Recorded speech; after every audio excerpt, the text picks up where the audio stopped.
Well, good morning. It's good to see all of you, and it was great fun to see a bunch of you at Spring Fest. That was, y'all have a good time at Spring Fest? Wasn't that great? That was wonderful. Well, we're starting a new series here, and called Who Does That? And what we're going to do is we're going to look at different people in the Bible who maybe were great leaders or did something significant in some way, but they also did something that you just look at and you go, who does that, right? But they did this. And it's kind of this idea that if they could end up doing something foolish or something that is wrong or something that takes them down the wrong path, like that could happen to us. And so it's looking at them and trying to understand if they could do that, what could we learn from that? And so we want to look at these different people and just learn something from something that they have been through. And to set that up here this morning, I want to ask you this question for this morning. Who is one of the most gifted people you know? And maybe it's, it could be gifted with anything. It could be music or business or something creative. Who's someone you know who's really, really gifted? So it could be a spiritual giftings of some sort. And when I talk about giftedness, let me define giftedness in this way. And this is not a special definition of giftedness, but just how we think of it this morning is someone who has a natural aptitude or skill for something. And they may invest a lot of time and energy and practice getting better at it, but beyond just their practicing at it, there's talent that they have that was like already there. For instance, I could work, strive, study the game of basketball. I could get better at the game of basketball, but no one would ever say, no matter how much I put into it, Glenn's gifted at basketball, right? It's just not going to happen, right?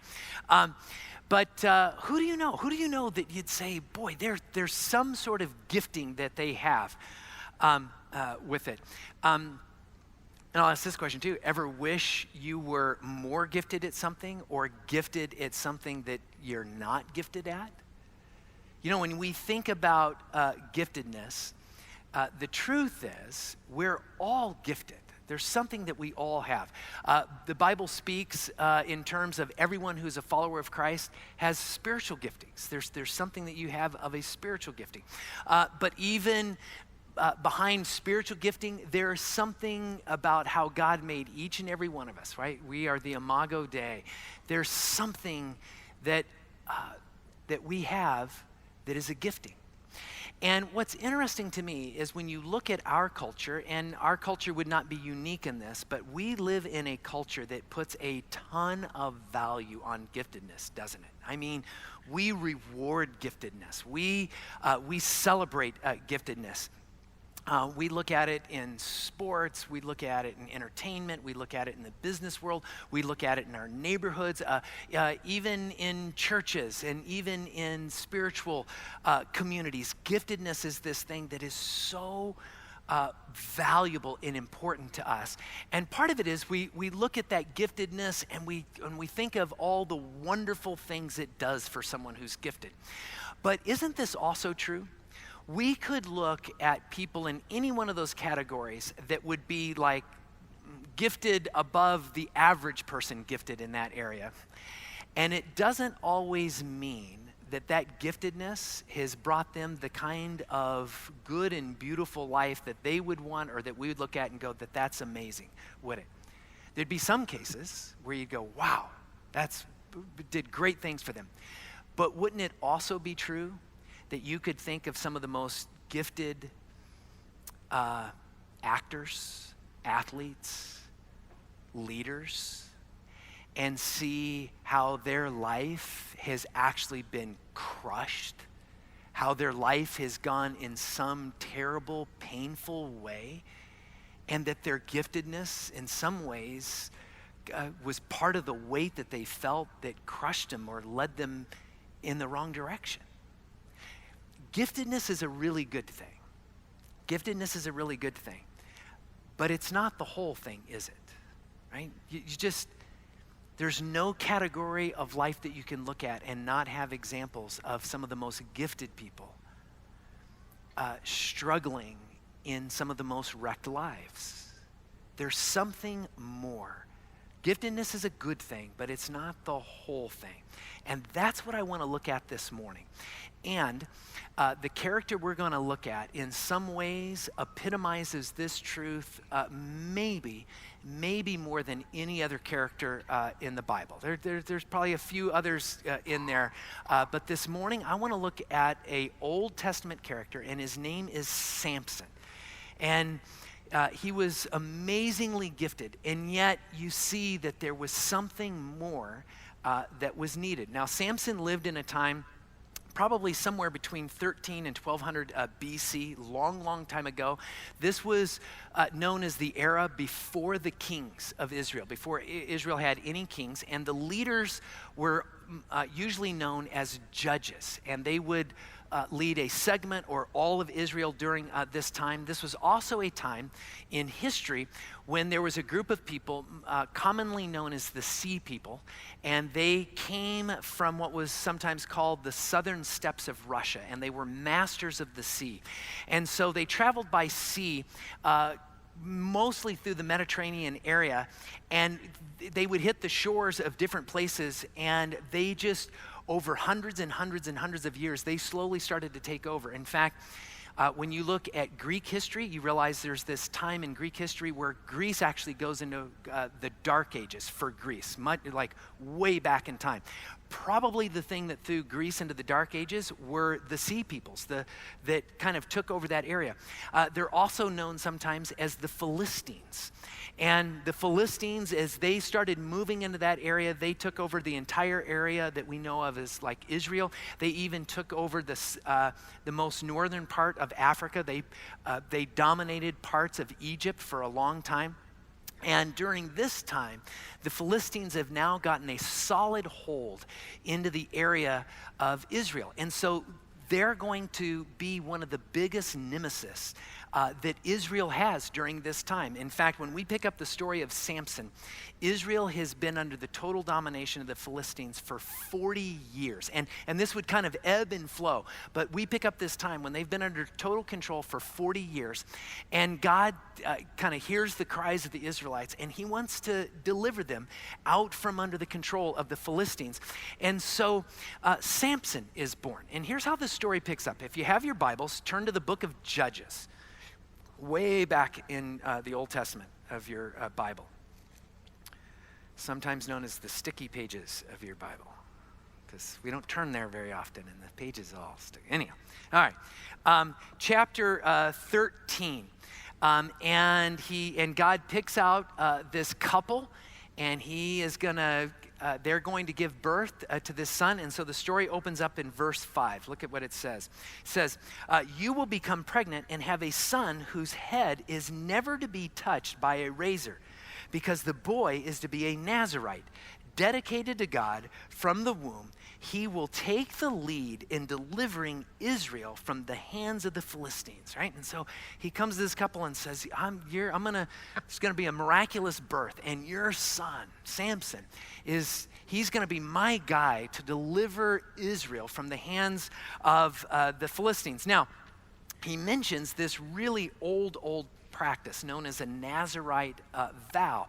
And a Nazirite vow was used oftentimes as like a vow of devotion in God setting someone aside. It was someone saying, I'll be devoted to this cause or this calling that you have given me. And to kind of give an outward expression of this vow that you took to follow this special calling that God gave you, there were three main stipulations when you were following a Nazirite vow. So whatever that season was, and here are the three things. The first one is this. They were not to touch anything that had dead. No dead animal, no dead human being. Not even your own family members. If you had a family member who died, like someone else had to take care of the body and whatever else. Even if it was your favorite pet, someone else had to take them to the pet cemetery for you. Second thing is that you were not to eat or drink anything from the vine. So No like fermented drinks like wine, because they're made from grapes. You weren't allowed to eat grapes. You weren't even allowed to eat the skin of a grape, right? So no raisins, no dates, which is kind of a good thing. But other than that, all these things, not allowed to have. And then the third one was no razor is to touch your head. Right? You have to let your hair grow long. And all of this comes out of a passage in the book of Numbers. And you don't need to turn there, but let me just read one part of this where it talks about this, the whole point of the razor. This is in Numbers chapter 6, verse 5. It says this. During the entire period of his vow, separation, no razor may be used on his head. He must be holy until the period of separation to the Lord is over. He must let the hair of his head grow long, and it's like these locks. In fact, the two Hebrew words there for allow and the hair for these locks is hypa and then ipi there. We get our like hi hippie, like we get our English word hippie from that. Not really, I'm just making that up. But you had kind of the long hair, you know what I mean? Long locks, okay. Anyhow, so Samson is to be a Nazirite because God has said, he's the guy. I am going to gift him in amazing ways that he might lead Israel out from bondage under the Philistines here. And Samson, he is an amazing specimen of a human being, of a man, right? He is physically strong. His vitality is like unbelievable.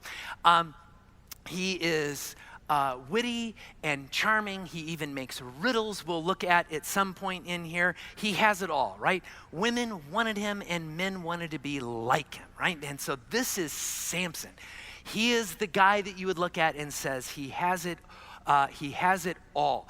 But it's going to be really interesting how the author very skillfully through this story is going to show us that there's a narrative behind the narrative, right? The narrative that jumps out is this idea of how this gifted person, Samson, is going to deliver Israel from the Philistines. But there's actually a narrative behind the narrative, and it's the real narrative driving everything through this story. And I want you to see how that begins to unfold here. So when he is grown, we get this story where he goes down to a city called Timnah. Look at Judges chapter 14. Judges chapter 14. Starting in verse 1, we begin to see how the author rolls this out. It says this, Samson went down to Timnah and saw there a young Philistine woman. When he returned, he said to his father and mother, I have seen a Philistine woman in Timnah. Now get her for me as my wife. Notice the tender tone and deep respect he has for his parents there. See? The author's doing something here. And you ask yourself the question, so how well did Samson know this woman? Did they hang out at the book club and he was so captivated by her mind and sense of humor? No. And what you're going to see through the story here is there is this very important verb that the author uses throughout the story, and it is to see or to look. It translated both ways, this idea of seeing and looking. And here's the idea. He sees it, he wants it, and he will use his giftedness to provide it or to get it, right? Sees it, wants it, his giftedness provides it. And that becomes this underlying narrative that is actually the real thing that is driving this story. He sees this woman. I want her. Now go get her. Mom, Dad, you go get her. And after all, I'm Samson. Right? What woman wouldn't want me? And I am so strong. I'll make it happen if you don't do this for me. And this begins to play out in this thing. Now, let me say this, though. Giftedness is really a good thing, right? This is not a story of how giftedness is bad. But understand this. While giftedness is a good thing, it is also a weighty thing. And by that, I mean this. Giftedness can lead to a sense of entitlement, right? Sometimes if we get pulled into our giftedness and we become really good at something, it can leave us with a sense of I should be entitled to some things, right? That other people aren't, just because I'm so gifted in this way. And we can miss that. Giftedness carries a kind of weightiness that can blind us to seeing the truth about ourselves sometimes. Sometimes we can be caught up in our giftedness in a way that can lead us to become arrogant.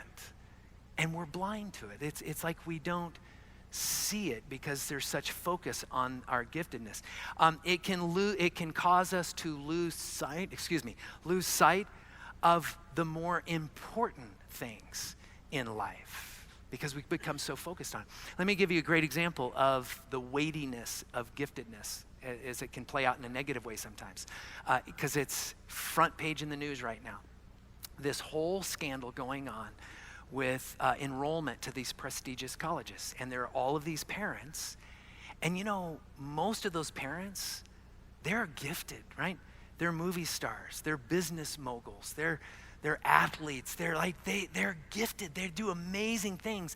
And yet somehow, you feel it. They were blind to something. There was something that they couldn't see. They had a sense of entitlement that okay, somehow it's okay for me. Bribery's not okay, but somehow it'd be okay for me to bribe a coach or faculty or something to do this. I'll defraud something in some way to do this. And the reality is, I seriously doubt most of those parents ever sat out when when their kids were getting close to college and they said, what could I do to just let my sense of entitlement drag me towards, defrauding people and compromising my morals? And it's not like they set out to do that. It's like in their giftedness, they felt the weight. Like my kid's got to go to a prestigious college, because I've achieved this. And that's what giftedness does. It makes you take on the weight of I'm not okay if my giftedness isn't of this level. I'm not okay if people don't see me in this way. I'm not okay. And we just become blind to these things. And suddenly parents that would have otherwise wanted to lift up a completely different set of values found themselves blind and secretly living out the very thing that they would have been appalled by. There's a kind of weightiness to giftedness that can crush somebody, right? But it doesn't mean that giftedness is bad. It just means that there's something else. There's something else that's more important. And it's this. Character, see? That's the thing that unfolds in this story. He sees it, he wants it. My giftedness will just help me get it. That journey lacks character, and that journey can crush someone, see? And so this story becomes this thing between giftedness and character. Let me define character in this way. And again, this is not a special definition of character, but just a way to think about character this morning. Character is that set of inner qualities directly tied to who we are in God, who God has said we are, who has called us to be. And here's the thing about character. It is in no way tied to our giftedness, right? We're all gifted, but if we weren't, it would have no bearing on our character. Character is something that can be lived out, acted upon, regardless of our giftedness or our giftedness in any one area. It's another way to think about character is this. It is the integrity that we live in with our relationships with God, ourselves, and others, right? It's a practical way to think about it is it's the difference between being trustworthy and flaky, right? If you're just what's that nebulous thing that keeps someone who's really gifted to become that person who's really trustworthy or flaky? Well, it's character. It's the difference between being humble and arrogant. So while we could look at stories of incredibly gifted people that just wreak havoc in their lives, we also know stories of some of the most gifted people who never wreak havoc on their lives, who we look at and say, no matter how great or gifted they've become in that area, there's still a kind of humility to them that's amazing. It's not their giftedness that made that amazing. It's their character. Character gives us the strength by which we can carry the weight of our giftedness. See, character becomes this really important thing. So we watch this all unfold. Let me give you a few examples of this in Samson's story. So he meets that girl, right? And he wants to go down to marry her. So he's going to go back down to Timnah, and we pick up this story in Judges chapter 14. Look with me as he heads down there. Let me set it up. So he's on his way down to Timnah, and a lion attacks him, right? Not an everyday occurrence, probably nothing we would want, but here's what happens. Look at verse 6. It says, the Spirit of the Lord came upon him in power, so that he tore the lion apart with his bare hands, as he might have torn a young goat, right? This guy has unbelievable strength. Not that any of us in this room could tear apart a young goat, let alone a lion, right? But apparently goats are nothing for him, and neither are lions, right? Because that's just who he is, right? He's got this amazing strength. So he kills this lion, right? And then sometime later, he comes back, and this is where the story gets interesting. Look at verse 8. It says, sometime later, when he went back to marry her, this girl down in Timnah, he's going back down there, the wedding's getting ready to take place soon, he turned aside to look, and there's that verb, to look or to see, turned aside to look at the lion carcass. In it was a swarm of bees and some honey, which he scooped out with his hands and ate as he went along. So again, here's this thing. He sees it. Oh, there's that honey. I want it. I'm going to go just get it, you know? But here's the thing. What did he just do? To scoop that honey out, he touched that dead lion. He's just broken vow number 1, right? He's just stepped away from who he is in God in some way. And this continues to play out. Let me give you another example. So now we get closer to the wedding, and his father goes down to Timnah now to help set up stuff. And look at verse 10. It says this, now his father went down to see the woman, and Samson made a feast there, as was customary for the bridegroom, for the bridal party. The word feast here, a really common word in the Old Testament, and it's this idea of this celebratory kind of meal. And at the center of that meal would have been wine, because it's all about celebrating. And you see this all throughout the Old Testament, which is a wonderful and beautiful thing to celebrate, to have a feast, except that if you've taken a Nazirite vow, you shouldn't be eating or drinking anything from the vine, it says. And so what has he just done here? He's broken vow number 2. And again, it's this idea that he goes down there, and as the wedding starts to take place and all the festivities have, it's just like, yep, I see the wine, I see what I want, and I'm just going to get it, because nobody can stop me. And as this all takes place, he's assigned this group, like this bridal party, and it's these 30 men that would have all been Philistines, that were probably brothers and cousins of his fiance, right? And so they're going to start celebrating at this feast before the wedding gets there, and he decides to have some fun, and so he tells them this riddle, and he tells them, right, if you can figure out the riddle, I'll give you each a beautiful new linen garment or set of clothes, something that would have been real expensive, really, really nice. But if you don't guess my riddle, then you each have to give me a set of really, really nice garments. And here's his riddle. It's halfway, and I'll just read it real quick. It's the end of verse 14. It says this, out of the eater something to eat, out of the strong something sweet. And it says, for 3 days they could not give him an answer. Well, of course not. No one's going to get that riddle unless, you killed a lion on your way to see your fiance, and a swarm of bees, put a honeycomb in it, right? Who's going to guess that riddle? They couldn't guess that riddle, right? But he thinks it's kind of cute. But again, we see his character or lack of character play out, because his fiance, she's got her brothers and cousins and everything, and they can't figure it out. So she starts begging him and, nagging him, like, come on, tell me what the answer is. Tell me what the answer is. And he gets what's happening. But his lack of inner strength, it's like he gives into it. And so he tells her what the answer is in this. And they get all excited, so they come and they give the answer, of which he gets all upset. I love how they give him the answer. Here's how they put it. It says, before sunset on the seventh day, the men of the town said to him, "What is sweeter than honey? What is stronger than a lion?" And notice they put it in the correct form for Jeopardy on this. So, Jeopardy is the biblical game show of TV. Anyhow, he's the one that gave away the answer.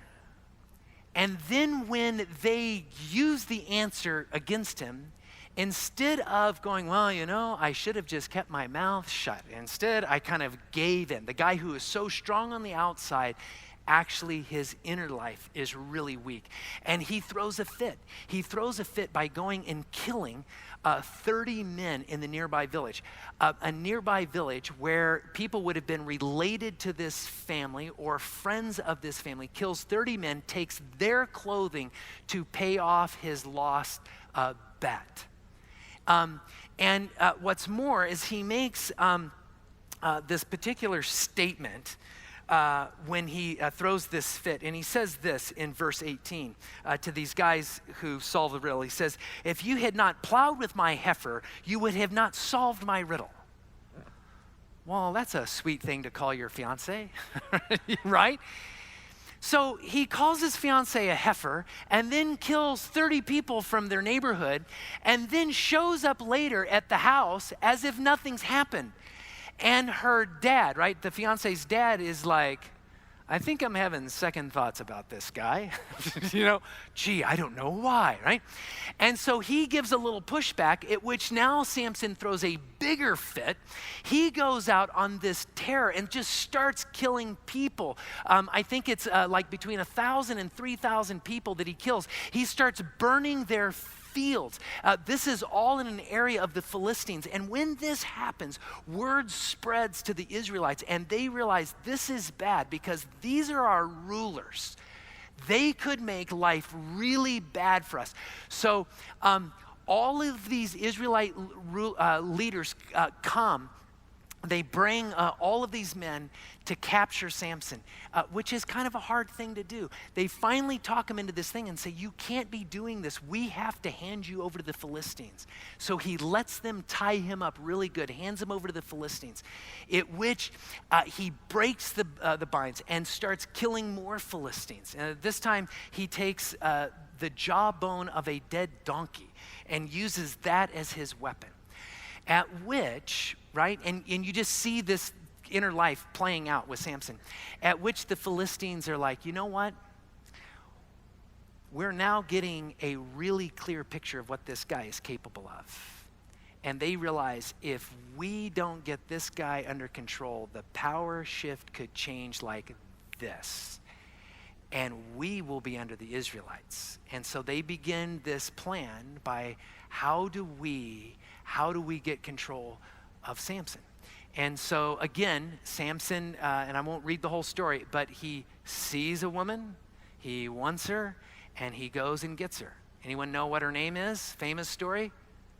Delilah, yeah, there's even a great song about it. And if I was a gifted musician, I'd sing it for you, but I'm not, so I'm not gonna, yeah.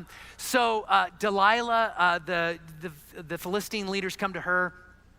You can read this later in the story, and they promise her wealth and influence, and they're just like, do anything. And so she agrees, and she keeps trying to get the secret of his strength from him, which of course are those long, beautiful locks of hair he has, his hippie hair, right? And so he like starts giving it away little by little. He gives something close, but not quite there.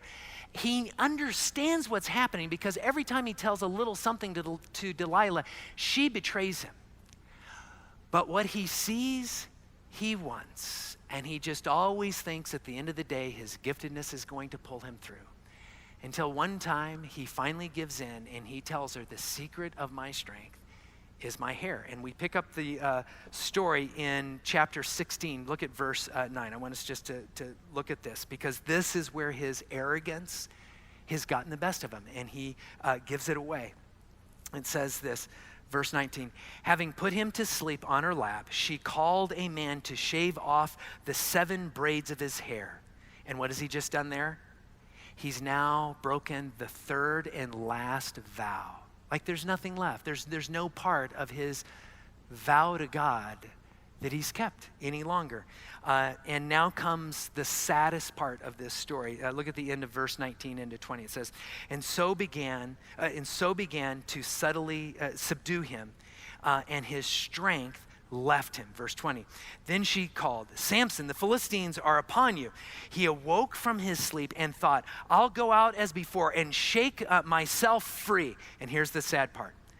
But he did not know that the Lord had left him.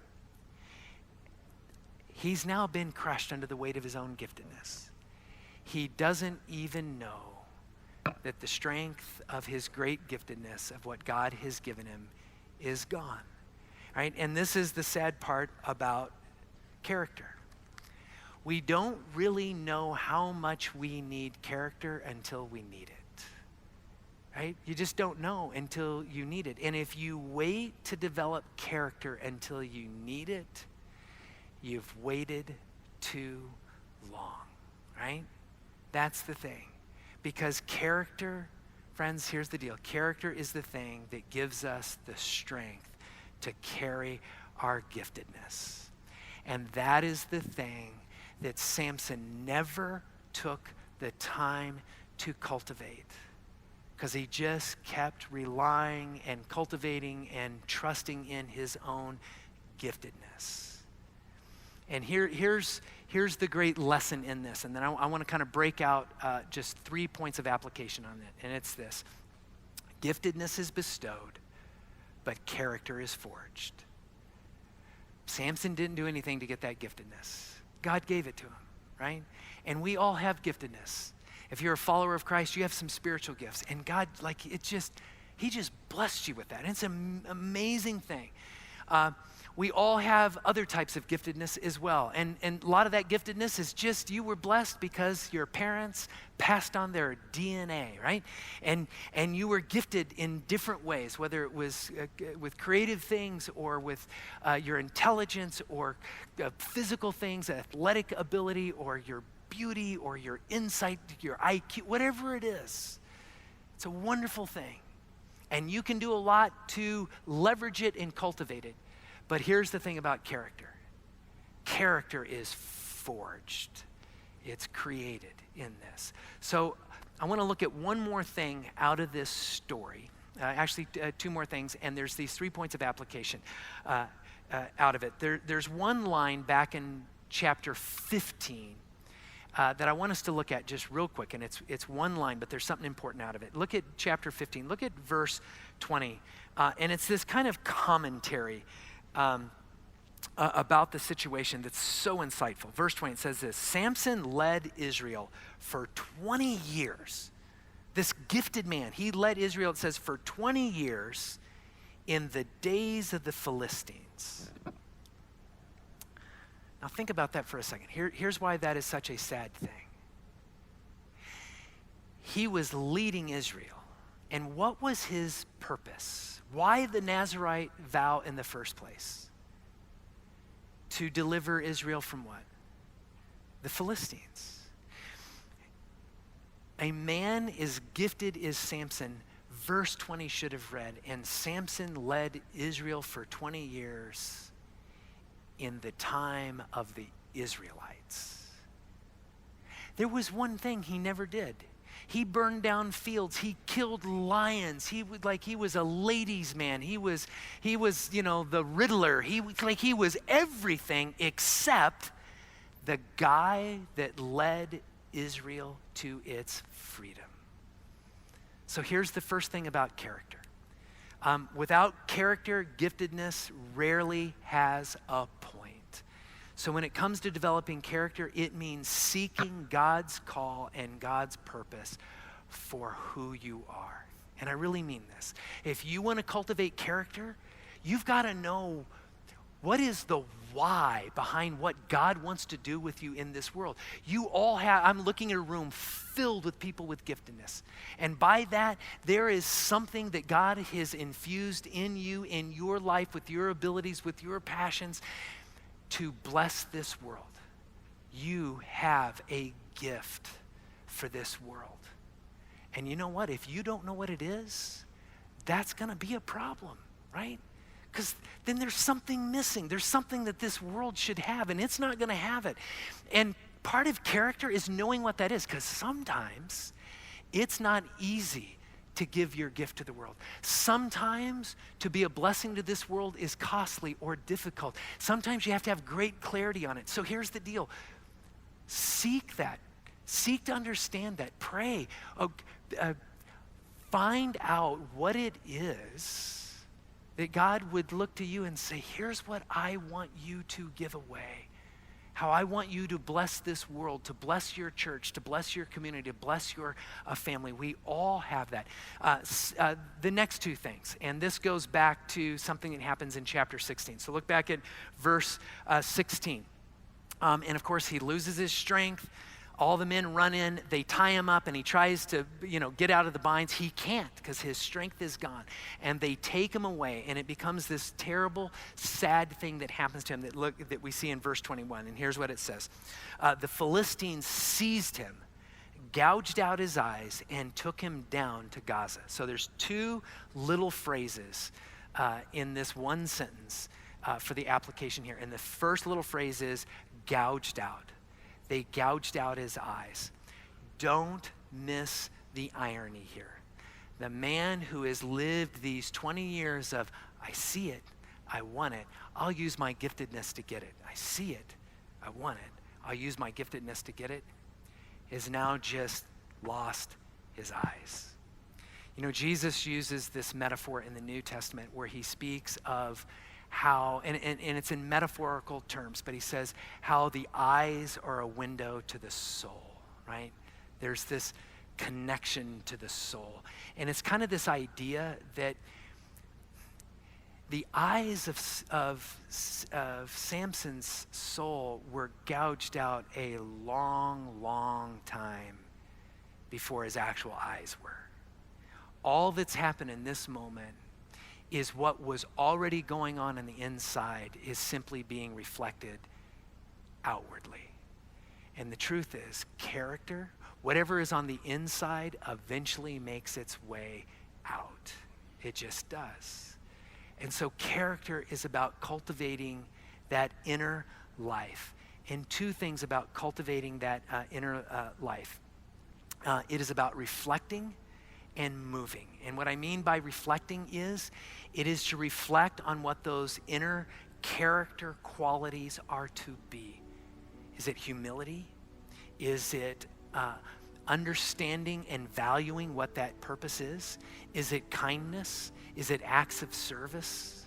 Right? And here's the thing, if you never take the time to reflect the truth of your inner life, you'll be blind to it. But then it's about moving on those things. And here's why I say moving to it, because developing character is a commitment. And when you think of commitment, don't think of commitment as purely binary, as it's like a one-time deal and you either do it or you don't do it, or you have it or you don't have it. Think of commitment as you're committing to moving toward something. So, humility, like, can you say I'm humble or I'm not humble? Well, the truth is it's somewhere in the middle. But to develop character is say, I'm committed to cultivating humility. So I'll recognize arrogance in my life. I'll recognize tension over humility. And my commitment is, as I see that, how do I move towards being humble? How do I move in those points where I'm like, wow, I see something selfish in me right now? Okay, that's reflection. Now, how do I move towards acting in a way that's unselfish?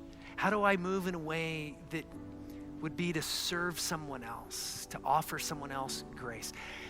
And it's just forged. It's forged in this thing, because it's not fun to be introspective in those moments where you see the thing about your life that you'd rather not see. I would imagine there's a whole group of parents right now who aren't liking what they're seeing on the news, because what the news is putting out about this whole huge scandal is like something I bet they wish they would have seen and moved on months or years earlier. So reflect and move. The last thing is this, and kind of goes with this. It's the phrase, they took him. They took him. Do you realize up until this moment, no one took Samson anywhere, because you just couldn't do that. But now it says they took him to Gaza. And I promise you this, that's not what he wanted. And here's the truth about character. Character has this quality of understanding what we really want. You know, sometimes when we think about lack of character, we think of lack of character as being, you just do whatever you want, right? I have no character, so I'm just gonna go do whatever I want. And you run around like Samson. That's partially true. Partially true. But the other part is, sometimes we actually don't do what we want. It's because we're giving in to something else. We're swayed by something. We're not centered on those character traits, those things that we learn to live by. One of the saddest things about not developing character is you don't actually end up where you want to be. And sometimes it's because we never ask the question, what is it that I really want? What is it that I really want? Do you want to achieve something even if it means deception and manipulation? Well, I'm sure there's a part in each of us that would say, well, yeah, because I want that thing. But then I would say, is it what you really want? Is there that part of who God has made you to be that you would want to achieve that even if it meant deception or manipulation? And I bet God who is in you is shaping something in you where you'd say, no, I wouldn't want that. And it's creating clarity on what you really want because of who you are in Christ. Seeing it and then moving toward it, that step by step by step, you begin to forge character. And here's the beauty of forging character. When you forge character, you will have the strength to bear the weight of your giftedness. And that is when giftedness becomes a beautiful thing in our lives. And may you experience the beauty of the giftedness that God has bestowed on you. I'm going to close this out, and before I pray, let me just say this. If you're a visitor here this morning, it is so good to have you here. I'm going to be right back here in what we call the living room area, and if you're new or visiting, come by. Let me just shake your hand and welcome you here this morning. Maybe there's something going on in your life, and you'd love to just have someone pray for you this morning. I want to invite you to come over to our prayer place and just spend some time maybe allowing someone to pray with you or for you here this morning. Why don't you stand, and I'm going to close this out this morning. Let me pray. Father, we thank you for the beautiful and wonderful gifts that you give all of us. But even more than that, God, we thank you for the insight, for the character, for the guidance that you give us in leading us into forging that character by which we can leverage and use and so enjoy all that you have given us as your children. And we pray this in your Son's name. Amen.